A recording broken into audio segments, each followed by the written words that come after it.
Welcome to Agil's Tech. Next chapter thermodynamic principle of metallurgy. அதாவது rules என்ன thermodynamic மெட்டலர்ஜியில் என்ன ரூல்ஸ் சொல்லியிருக்கு அப்படிங்கிறத நம்ம பார்க்கணும். Thermodynamic for a spontaneous reaction del G value should be negative. இதுதாங்க key point. The spontaneous reaction அப்படின்னு சொன்னா without any external help the reaction should carried out. எந்த external factor நம்ம கொடுக்க வேண்டாம், தானா நடக்கக்கூடிய ஒரு ரியாக்ஷன். அதுக்கு எப்பவுமே it should be related with minus del G value. del G அப்படிங்கிறது என்னது? Free energy. ஜிங்கிறது free energy, Gibbs free energy அப்படின்னு சொல்லுவோம். அந்த del G value change in free energy value எப்படி இருக்கணும்? நம்மளுக்கு நெகட்டிவா கிடைக்கணும். அப்படின்னா என்ன அர்த்தம்? During the process Gibbs free energy value என்ன ஆயிட்டு வரணும்? நம்மளுக்கு டிக்ரீஸ் ஆயிட்டு வரணும், கம்மி ஆயிட்டு வரணும். இதுதான் தெர்மோடைனமிக் பிரின்சிபிள் ஆஃப் மெட்டலர்ஜி. அப்ப இதை நம்ம எங்க அப்ளை பண்றோம்? மெட்டல் ஆக்சைடை ஒரு சூட்டபிள் ரெடியூசிங் ஏஜென்ட்டை யூஸ் பண்ணி நம்ம என்னவா கன்வெர்ட் பண்றோம்? மெட்டலா கன்வெர்ட் பண்றோம். அப்படி மெட்டலா நம்ம கன்வெர்ட் பண்றப்ப del G வேல்யூ என்ன ஆயிட்டு வரணும்? டிக்ரீஸ் ஆயிட்டு வரணும். அதனுடைய சைன் நெகட்டிவ்ல இருக்கணும். மைனஸ் del G வேல்யூ நம்மளுக்கு கிடைக்கணும். இதுதான் thermodynamic principle of metallurgy. Next Ellingham diagram. So Ellingham என்ன டயக்ராம் கொடுத்துருக்காங்க? இதை நம்மளுக்கு ஒன் வேர்டு பேசிஸில் எவ்வளோ கொஸ்டின்ஸ் நம்ம செட் பண்ணிக்கலாம் அப்படின்னு நீங்கள் பார்த்துக்கணும். நான் முதலே சொல்லியிருக்கேன், நம்ம video mainly it is based on entrance coaching. NEET, JEE இந்த மாதிரி நீ என்ட்ரன்ஸ் போகிறதுக்கு யூஸ்ஃபுல்லாக இருக்கிற மாதிரி தான் நம்ம கான்செப்ட்ஸ் கொடுத்துட்டு வந்துட்டு இருக்கிறோம். அப்போ எலிங்கம் அப்படிங்கிறவர் என்ன டயக்ராம் கொடுத்துருக்காரு அப்படின்னு பார்க்குறோம். தெர்மோடைனமிக் என்ன சொல்லியிருக்கு சொல்லலாம்? del G வேல்யூ நெகட்டிவா இருக்கணும்னு சொல்லியிருக்கு for reduction of metal. So it will be spontaneous அப்படின்னு சொல்லியாச்சு. தானா நடக்கிற ரியாக்ஷனுக்கு ஃப்ரீ எனர்ஜி சேஞ்ச் நெகட்டிவ்ல கிடைக்கணும் அப்படிங்கிறதா நம்மளுக்கு தெர்மோடைனமிக்கோட பிரின்சிபல். இந்த பிரின்சிபலை பேஸ் பண்ணி எலிங்காம் என்ன கொடுத்துருக்காரு? ஒரு கிராஃபிக்கல் ரெப்ரசன்டேஷன் கொடுத்துருக்காரு. அப்போ அவர் என்ன மேத்தமேட்டிக்கல் ஸ்டெப்ஸை யூஸ் பண்ணி இருக்காரு அப்படின்னு பார்த்தோம்னா del G is equal to del H minus T del S.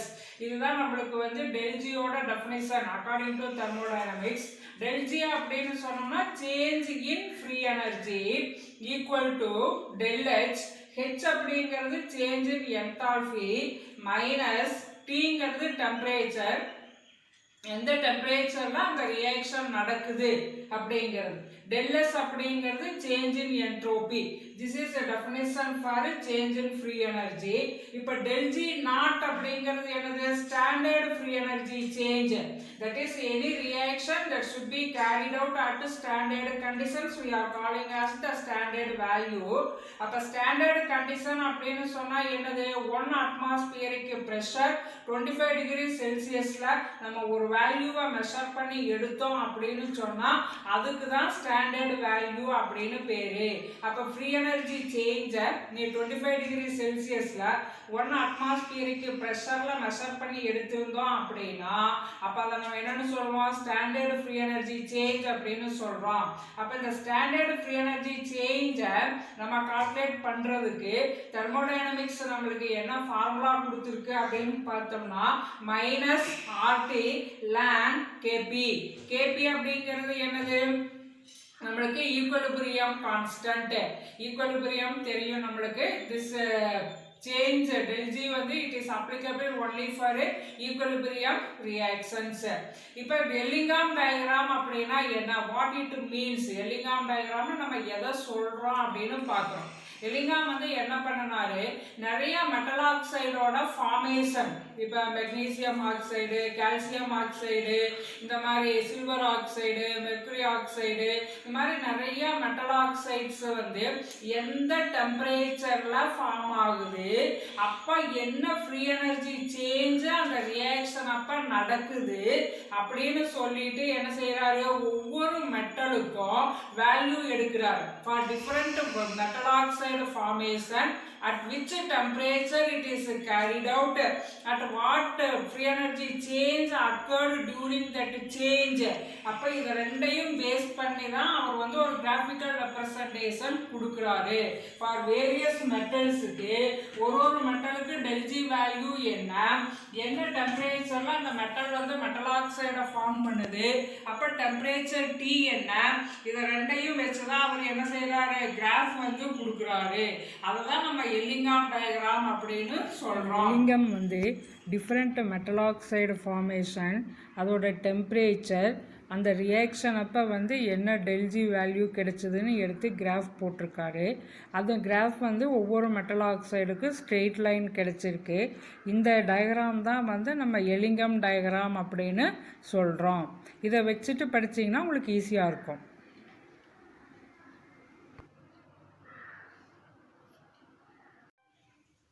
Observation, அதாவது எல்லிங்காம் டயக்ராம்ல இருந்து என்னென்ன கான்செப்ட் நம்மளுக்கு தெரிஞ்சுக்கலாம் அப்படின்னு பார்க்கலாம்.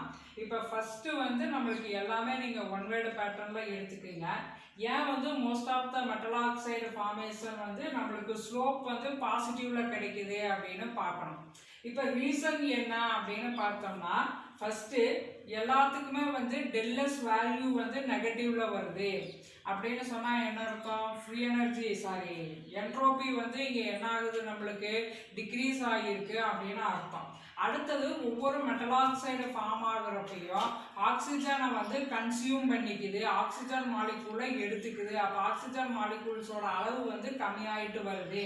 அப்போ டெல்எஸ் வேல்யூ நெகட்டிவ்ல வந்தது அப்படின்னு சொன்னா, அக்கார்டிங் டு த ஃபார்முலா நம்மளுக்கு என்னது, del H is equal to del G equal to del H minus T del S அப்படின்னு நம்ம சொல்றோம்.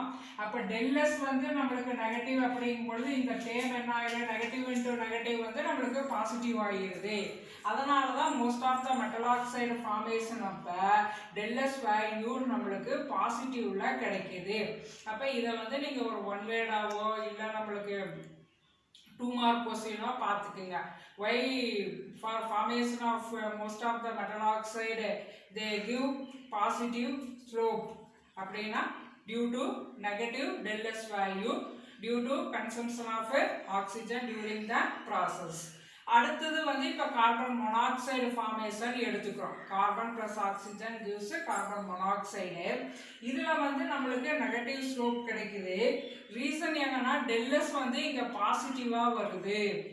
ஏன் வந்து del S வந்து பாசிட்டிவ் அப்படின்னு சொல்லி பார்த்தோம்னா, 2 கார்பன் பிளஸ் 1 மோல், அதாவது 2 மோல் கார்பன் 1 மோல் ஆக்சிஜன் கூட சேர்ந்து நம்மளுக்கு 2 மோல்ஸ் கார்பன் மோனாக்சைடை ஃபார்ம் பண்ணுது.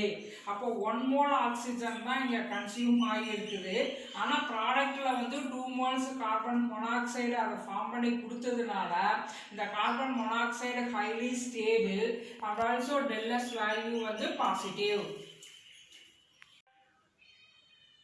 தேர்ட் அப்சர்வேஷன் வந்து நம்மளுக்கு எதனால நிறைய மெட்டல் ஆக்சைட்ஸ் வந்து என்ன கண்டிஷன் இருந்ததுன்னா ஸ்டேபிளா இருக்கும். நிறைய மெட்டல் ஆக்சிஜன் கூட சேர்ந்து மெட்டல் ஆக்சைடு ஃபார்ம் ஆகுது அப்படின்னு சொல்லிட்டோம். when the metal oxide will be stable 1 அப்படின்னு பார்க்குறோம். இப்போ நம்ம என்ன செய்யறோம், temperature metal oxide metal plus oxygen போட்டுட்டோம், டெம்பரேச்சரை அப்ளை பண்ணுறோம், ரியாக்ஷன் நடக்குது. அப்போ நீ டெம்பரேச்சரை வந்து சேஞ்ச் பண்ணிகிட்டே வரும். அப்போ டெம்பரேச்சரை நீ இன்க்ரீஸ் பண்ணிகிட்டே போகிறோன்னு வச்சுக்கலாம். டெம்பரேச்சர் ரைஸ் ஆக ஆக டெல்ஜி வேல்யூ என்ன ஆகிட்டே வந்துட்டு இருக்கு, நம்மளுக்கு டிக்ரீஸ் ஆகிட்டே வருது. அப்போ ஒரு பர்டிகுலர் டெம்பரேச்சர்ல டெல்ஜி வேல்யூ 0 ஆகிருது. அப்போ இந்த டெல்ஜி வேல்யூ 0 ஆனதுக்கு எடுத்துட்டா, அந்த டெம்பரேச்சர் எடுத்துட்டீங்கன்னா அந்த டெம்பரேச்சருக்கு மேலே போறப்ப நம்மளுக்கு என்ன ஆகுது, பாசிட்டிவாக இருக்கும். எது ஸ்லோப் வந்து பாசிட்டிவாக இருக்கும், ஸ்டெபிலிட்டி வந்து கம்மியாக இருக்கும். இதே வந்து நம்மளுக்கு இந்த 0க்கு கீழே வருது அப்படின்னு சொன்னா, இப்போ எந்த டெம்பரேச்சருக்கோ 0 டெல்ஜி வேல்யூ 0 இருக்கோ அங்க வந்து டெல்ஜி வந்து என்ன ஆயிரும், அதனுடைய சைன் வந்து நெகட்டிவ் ஆகிருது. இப்போ வந்து இந்த இடத்துல அக்கார்டிங் டு தெர்மோடைனமிக்ஸ் அந்த மெட்டல் ஆக்சைடு வந்து நம்மளுக்கு எப்படி இருக்கும், ஸ்டேபிளா இருக்கும். அப்ப இதுல இருந்து என்ன கன்க்ளூஷன் அப்படின்னு சொன்னோம்னா, டெல்ஜி நெகட்டிவா இருந்துச்சு அப்படின்னு சொன்னா எந்த டெம்பரேச்சருக்கு கீழே வர்றப்ப டெல்ஜி வேல்யூ நெகட்டிவா வருதோ அந்த டெம்பரேச்சர்ல தான் மெட்டல் ஆக்சைடு வந்து ஸ்டேபிளா இருக்கும். இந்த கான்செப்ட் தேர்ட் பாயிண்ட் அப்சர்வேஷன்ல. அடுத்தது ஃபோர்த், சில மெட்டல் ஆக்சைடு ஃபார்மேஷன் எடுக்கிறப்ப என்ன ஆகுது அப்படின்னு சொல்லி பார்த்தோம்னா, நம்மளுக்கு அந்த டெல்ஜி வெர்சஸ் டெம்பரேச்சர் அந்த கிராஃபிக்கல் ரெப்ரசன்டேஷன் பார்த்தோம்னா அந்த ஸ்ட்ரெயிட் லைன் வந்து என்ன ஆகுது, சடன் சேஞ்ச் வருது. அப்போ அந்த சடன் சேஞ்ச் வந்து எதனால வருது, இப்போ ஃபார் எக்ஸாம்பிள் மெக்னீசியம் ஆக்சைடு, மெர்குரியோட ஆக்சைடெல்லாம் வந்து நம்மளுக்கு எல்லிங்ஹாம் டயக்ராம் புக்கில் கொடுத்துருக்காங்க. அதில் நீங்கள் அந்த கிராஃபிக்கல் ரெப்ரசன்டேஷன் பாருங்கள். அந்த ஸ்ட்ரெயிட் லைனில் வந்து சடனாக வந்து ஒரு சேஞ்ச் காட்டியிருக்கோம். அப்போ that is due to phase transition. எதனால் வருது, ஃபேஸ் டிரான்சிஷன். ஃபேஸ் டிரான்சிஷன் அப்படின்னு சொன்னால், இப்போ சாலிட் ஸ்டேட்டில் இருக்கிற மெட்டல் வந்து திடீர்னு உருகி அது வந்து லிக்விட் ஸ்டேட்டுக்கு போகலாம், அல்லது லிக்விட் ஸ்டேட்டில் இருக்கிற மெட்டல் சடனாக வேப்பரைஸ் ஆகி நம்மளுக்கு என்ன செய்யலாம், வேப்பர் ஃபேஸுக்கு போகலாம். இந்த மாதிரி அதனுடைய ஸ்டேட் ஃபேஸ் அப்படின்னு சொன்னால் ஃபிசிக்கல் ஸ்டேட்டை வந்து அதை மாற்றிக்கிறதுனால தான் இந்த சடன் சேஞ்சஸ் வருது. So these 4 observations we can find from Ellingham diagram. இப்போ நம்ம நெக்ஸ்ட் வந்துட்டு எல்லிங்ஹாம் டயக்ராமோட அப்ளிகேஷன் என்ன அப்படின்னு பார்க்குறோம். மெயின் வந்து இது வந்து ஒரு ரிடக்ஷன் ப்ராசஸில் எதை வந்து நம்ம சூட்டபிள் ரெடியூசிங் ஏஜென்ட்டாக யூஸ் பண்ணலாம், எந்த ரியாக்ஷனுக்கு எதை வேணாலும் நம்ம போட முடியாது, அதனால் எதை வந்து நம்ம ஒரு சூட்டபிள் ரெடியூசிங் ஏஜென்ட்டாக போடுறது அப்படிங்கிறத நம்ம இந்த எல்லிங்ஹாம் டயக்ராம்ல இருந்து நம்ம தெரிஞ்சுக்கலாம். அடுத்தது வந்து டெம்பரேச்சர் ரேஞ்ச். அப்போ அந்த ரிடக்ஷன் ப்ராசஸ் அப்போ எந்த டெம்பரேச்சரை நம்ம மெயின்டைன் பண்ணி ரெடியூஸ் பண்ணலாம், எந்த டெம்பரேச்சர் ரேஞ்சில் அந்த மெட்டல் ஆக்சைடு மெட்டலாக ரெடியூஸ் ஆகும் அப்படிங்கிற இந்த 2 அப்ளிகேஷன் வந்து we can know from Ellingham diagram. ஒன்று எது சூட்டபிள் ரெடியூசிங் ஏஜென்ட்னு தெரிஞ்சுக்கலாம், இன்னொன்று எந்த டெம்பரேச்சர் ரேஞ்சில் நம்ம ரெடியூஸ் பண்ணலாம் அப்படிங்கிறத தெரிஞ்சுக்கலாம். இப்போ இதில் நம்ம ஒன் வேர்டு நீங்கள் எடுத்தீங்க அப்படின்னு சொன்னோம்னா, இப்போ சில்வர் ஆக்சைடு, மெர்குரிக் ஆக்சைடு இதெல்லாம் பார்த்தோம்னா இதுக்கு ரெடியூசிங் ஏஜென்ட்டே தேவையில்லை, இது வந்து ஆட்டோ ரிடக்ஷன் அண்டர்கோ ஆகுது, ஏன் அப்படின்னு கேட்கலாம். அதாவது எந்தெந்த ஆக்சைடெல்லாம் ஆட்டோ ரிடக்ஷனுக்கு போகலாம், எக்ஸாம்பிள்ஸ் அந்த மாதிரி நீங்கள் எடுத்துக்கோங்க. இதில் வந்து நம்மளுக்கு இந்த சில்வர் ஆக்சைடு, மெர்குரிக் ஆக்சைடோட ஸ்டெபிலிட்டி வந்து ரொம்ப கம்மி. அதாவது மாடரேட் டெம்பரேச்சர்லேயே நம்ம ஹீட் பண்ணாலே அது டீகம்போஸ் ஆகி மெட்டலை கொடுத்துருது. அதனால இதுக்கு தனியாக நம்ம ரெடியூசிங் ஏஜென்ட்னு ஒன்றும் போட வேண்டியது இல்லை. அதனுடைய மாடரேட் ஆர் டீகம்போசன் டெம்பரேச்சர் அப்படின்னு பார்த்தோம்னா 600 கெல்வின்லேருந்து 700 கெல்வின் தான் அதனுடைய ஸ்டேபிள் டெம்பரேச்சர். அதுக்கு கீழே மேலே போகிறப்ப அது ஆட்டோமேட்டிக்காக என்ன ஆகுது, அன்ஸ்டேபிள் ஆகிடுது, டீகம்போஸ் ஆகிடுது. இது reason. Next thermodynamic feasibility. Thermodynamic feasibility அப்படின்னு சொன்னால் இந்த மெட்டல் ஆக்சைடை இந்த மெட்டல்னால நம்மளால ரெடியூஸ் பண்ண முடியுமா முடியாதா அப்படின்னு சொல்லி, whether it is possible R not, இது நடக்குமா நடக்காதா அப்படின்னு சொல்றது தான் தெர்மோடைனமிக் ஃபீசிபிலிட்டி அப்படின்னு சொல்லுவோம். இப்போ இதில் நம்மளுக்கு கொஸ்டின் வந்து உங்களுக்கு இந்த மாதிரி எடுங்க. என்னன்னா, இப்போ அலுமினியம் ஆக்சைடு இருக்கு, குரோமிக் ஆக்சைடு இருக்கு. அலுமினியம் ஆக்சைடை யூஸ் பண்ணி குரோமிக் ஆக்சைடை ரெடியூஸ் பண்ண முடியும். ஆனால் அதே வந்து கால்சியம் ஆக்சைடு அல்லது மெக்னீசியம் ஆக்சைடை ரெடியூஸ் பண்ண முடியாது. ஏன் அப்படின்னு ஒரு கொஸ்டின் வருதுன்னு வைங்களேன், ஒரு 2 மார்க்ல. இதுக்கு நம்ம என்ன ஆன்சர் கொடுக்கறது, எல்லிங்ஹாம் டயக்ராமை நீங்கள் பாருங்க. அதில் பார்த்தீங்கன்னு சொன்னீங்கன்னா குரோமிக் ஆக்சைடோட கிராஃப் வந்து அலுமினியம் ஆக்சைடோட லைனுக்கு மேலே இருக்கும். அதாவது எல்லிங்ஹாம் டயக்ராம்ல வந்து அந்த கிராஃபிக்கல் லைன்ஸ்ல வந்து கீழே வந்துட்டே இருக்குது, டெம்பரேச்சர் கீழே வந்துட்டே இருக்கு அப்படின்னு சொன்னோம்னா நம்ம டெம்பரேச்சர் இல்லை டெல்ஜி வேல்யூ வந்து நெகட்டிவ்ல வர்றதுன்னு சொல்றோம். அப்ப இதுல பார்த்தோம்னு சொன்னேன்னா எந்த மெட்டல் ஆக்சைடோட லைன் வந்து ஹையஸ்ட் பொசிஷன்ல இருக்கோ அது வந்து ஸ்டெபிலிட்டி வந்து கம்மி. அதுக்கு கீழே இருக்கிற லைன்ல இருக்கிற மெட்டல் ஆக்சைடுக்கு வந்து என்ன அதிகம், ஸ்டெபிலிட்டி அதிகம். அப்ப எலிங்காம் டயக்ராம்ல பார்த்தோம்னா குரோமிக் ஆக்சைடு வந்து அலுமினியம் ஆக்சைடுக்கு மேலே இருக்கு. அப்ப இந்த குரோமிக் ஆக்சைடு அலுமினியம் ஆக்சைடு ரெண்டு பேரை கம்பேர் பண்ணல யார் ஹைலி ஸ்டேபிள் அப்படின்னா அலுமினியம் ஆக்சைடு தான் ஹைலி ஸ்டேபிள். அதனால அலுமினியம் ஆக்சைடு என்ன செய்யுது, குரோமிக் ஆக்சைடை ரெடியூஸ் பண்ணுது.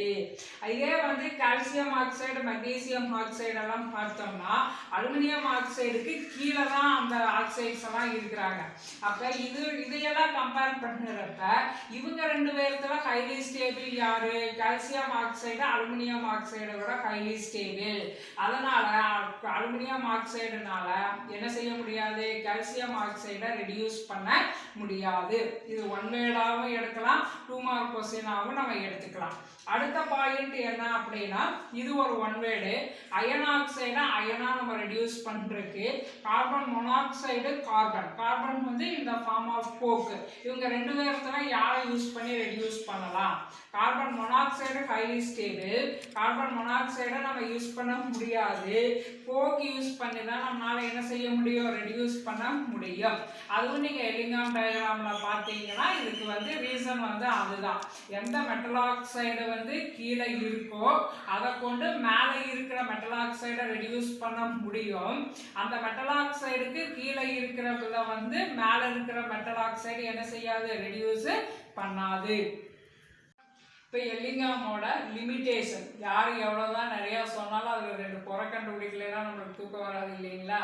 அதனால எல்லிங்காமுக்கு 2 குறை கண்டுபிடிச்சிட்டோம்.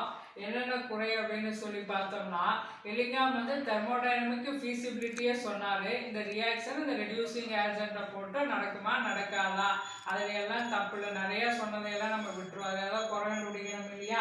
அதை அவர் என்ன சொல்லலை, ரியாக்ஷனுடைய ரேட்டு பற்றி சொல்லலை, என்ன ஸ்பீடு என்ன ரேட்டு தான் இந்த ரியாக்ஷன் நடக்கும் அப்படிங்கிறத பற்றி it does not tell anything about the rate of a chemical reaction. இது ஒரு லிமிட்டேஷன்.